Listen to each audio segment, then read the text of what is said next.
નમસ્કાર વિદ્યાર્થી મિત્રો, એનસી ક્લાસી ચેનલમાં તમારું હાર્દિક સ્વાગત છે। જો તમે આ ચેનલમાં નવા હોય, ચેનલને સબસ્ક્રાઇબ ન કરી હોય તો વિદ્યાર્થી મિત્રો સૌથી પહેલાં ચેનલને સબસ્ક્રાઇબ કરજો। અને તમને કોઈ પણ સમસ્યા હોય, કોઈ પ્રશ્નપત્રમાં સમસ્યા હોય, કોઈ પ્રશ્નમાં સમસ્યા હોય તો જરૂરથી કોમેન્ટ કરજો અને જણાવજો। તમે જણાવશો તો જ અમને ખ્યાલ આવશે, નહીંતર અમને ખબર પડશે નહીં। તો વિદ્યાર્થી મિત્રો, શરૂઆત કરીએ આપણે ગુજરાત માધ્યમિક અને ઉચ્ચ માધ્યમિક શિક્ષણ બોર્ડ ગાંધીનગર જે તમારું પ્રશ્નપત્ર પરીક્ષા તમે આપવાના છો, રાજશાસ્ત્રનું જે બ્લુ પ્રિન્ટ આપણી સમક્ષ આવી ચૂકી છે। તો આપણે એની શરૂઆત કરીએ કે રાજશાસ્ત્રના પિતા કોણ છે। તો રાજશાસ્ત્રના પિતા જે એરિસ્ટોટલ છે।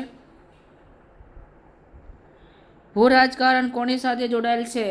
તો ભૂમિ સાથે જોડાયેલ છે। સમાનતાના કેટલા પાસા છે?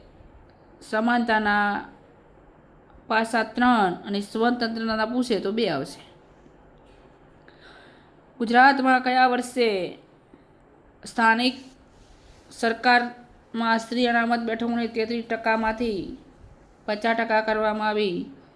તો 2015। બિન સાંપ્રદાયિકતાના શબ્દ ભારતના બંધારણમાં કયા બંધારણીય સુધારાથી ઉમેરવામાં આવ્યો છે? તો 45માં। આપણે જે રાજ્યમાં જન્મ લઈએ તે રાજ્યને આપણે શું ગણાવીએ? મિત્રો, નાગરિક કહેવાય। પ્રમુખનું સ્થાન, સરપંચનું સ્થાન અને ધારાસભ્યનું સ્થાન પછી આવશે, પહેલાં નહીં આવે। હવે મિત્રો, નીચેની ઘટનાઓ છે, બરાબર? મને પ્રશ્ન થોડોક મિસ્ટિંગ લાગી હતી એટલે મેં પ્રયત્ન નથી કર્યો સમયના અભાવે। તમે જરૂર મને કોમેન્ટ બોક્સમાં પ્રશ્ન એક જણાવજો। બંધારણનો અમલ ક્યારે થયો? તો એની અંદર બંધારણનો અમલ 1950। નીચેનામાંથી કોને ફાંસીની સજામાંથી મુક્તિ મળી શકે છે? તો વિદ્યાર્થી મિત્રો એની અંદર આવશે સગર્ભા સ્ત્રીઓને। આરટી કઈ કલમ હેઠળ સમાવિષ્ટ છે? તો એની અંદર કલમ 21 આવશે। કાસ્ટિંગ વોટ કોણ આપી શકે? તો વડાપ્રધાનની વાત છે।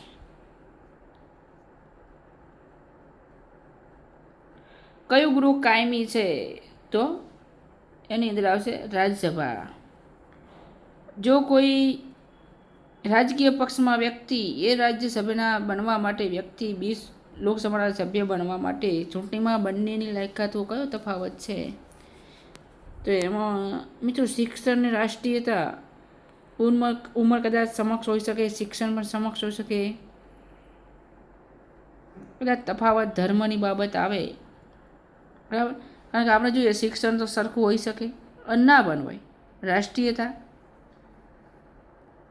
રાજકીય પક્ષના એ અને રાજ્યસભાના સભ્ય બનવા માટે વ્યક્તિ બી લોકસભાના સભ્ય બનવા માટે ચૂંટણીમાં બંનેની લાયકાતમાં કયો તફાવત હશે? તો ઉંમરની અંદર આવશે। પંચાયતી રાજ સાથે નીચેનામાંથી કયું સૂત્ર બિલકુલ બંધ બેસતું નથી? સમ ત્યાં જમ, પંચ ત્યાં પરમેશ્વર, સૌનો સાથ સૌનો સાથ, એક માટે બધા, બધા માટે એક, એક માટે બધા, બધા માટે એક। નીચેનામાંથી કયું સૂત્ર બિલકુલ બંધ બેસતું નથી? પંચાયતી રાજ માટે બંધ બેસતું નથી? તો એમાં ડી આવશે। પંચાયતી રાજની સંસ્થાઓ કેટલી છે? 3। કઈ કઈ છે? કોમેન્ટ બોક્સમાં જરૂર જણાવજો મને। ગુજરાતમાં કુલ કેટલી તાલુકા પંચાયત આવેલી છે? આમ જોવા જઈએ તો 249 છે। કેટલી છે? 249 છે। અંગ્રેજી ભાષામાં રાજશાસ્ત્રને શું કહે છે? તો પોલિટિકલ સાયન્સ। વ્યક્તિ વિકાસ માટે કઈ બાબત જરૂરી છે? એ અને બી બંને। વ્યક્તિ વિકાસ માટે સંવર્ધન બાબત, બરાબર? એ અને બી બંને આવશે। જે સ્વતંત્રતા છે, સમાનતા છે। હવે વિદ્યાર્થી મિત્રો, આપણા મોસ્ટ ટાઈમી પ્રશ્નો છે। રાષ્ટ્ર એટલે જાતિ સમૂહ, તમે આ વિધાન સાથે સહમત છો? રાષ્ટ્ર એટલે જાતિનો સમૂહ? ના, ન હોઈ શકે ક્યારેય।